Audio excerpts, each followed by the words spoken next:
Hey everyone, Meinke here from MLive.com. Joined by Nate Atkins. We were in Allen Park where the Lions have just wrapped up a very short week of preparations for this week's Thanksgiving showdown against the Vikings. A very big game for both teams with first place on the line with just 5 games to go. Lions already have that win against the Vikings in hand too, so it'd be a really effectively a 2-game lead for them in the standings with a win. National TV audience is going to be a huge win. Nate, who are you taking? Yeah, this is going to be fun. It's my first Thanksgiving game here in Detroit, and I'm going to go with the Vikings in this one. I picked them in the newspaper, and I'm going to stick with it. I've got them 20-16. This is just such a toss-up game, just like the last one that came down to overtime.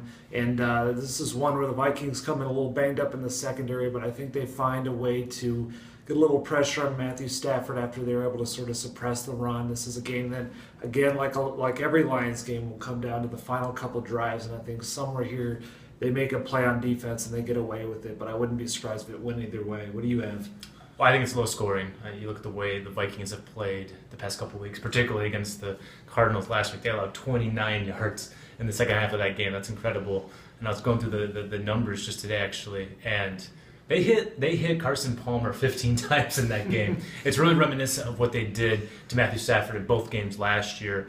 That defense appears to be playing better. I think they're going to come after Stafford, try to make him uncomfortable. I think with the way the Lions' offensive line played last week, they're going to have an opportunity to. The Lions' offensive line did not play that well. But I have the Lions in this game. I have them winning a low-scoring game, 20-17, and a couple of reasons why. I think, I'm taking Matt Stafford on this kind of stage and this kind of game over Sam Bradford any day. That's a big reason. I think the Lions' defense is playing much better. They're starting to get a little bit of respect, but I think they're playing a lot better than what people realize.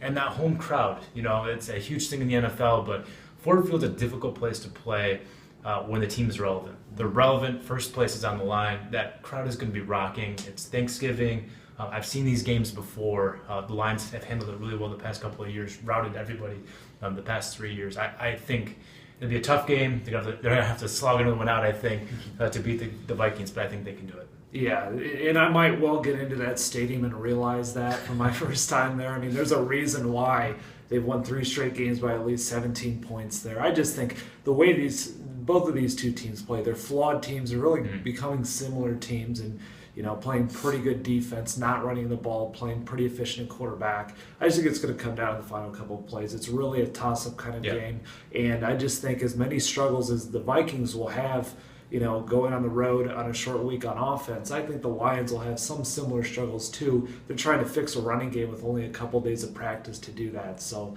it should be a fun one that can go either way, and I wouldn't be surprised what the outcome will be. Yeah, I don't think I would expect much from the Lions' running game in this game. The Vikings are pretty good against the run. The Lions are terrible, and as you mentioned, there's just not enough time, I think, in the week to really rectify some of the issues they have going on there. But I think they're going to continue to use that short pass to Theo Riddick, to Golden Tate, to guys like that, to get something going. Eric Ebron's playing really well. I just feel like the Lions have enough offensive weapons to accommodate the offense, even without a running game, to do enough to win this game. I think it's going to be tough.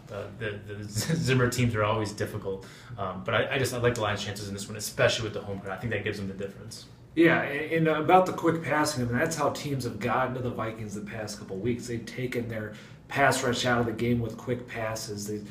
Mike Zimmer's teams are always about bringing that blitz, and there's ways to get around it and beat a team in coverage. And last week they made Carson Palmer pay for it. So I think there are definitely things that the Lions can do there. At the same time, some of the stuff that they did last week against the Jaguars, as far as leaning so heavily on Theo Riddick and Eric Ebron, Zimmer coach teams the type that can take away some of what you do best. So it's going to be an interesting chess match to see.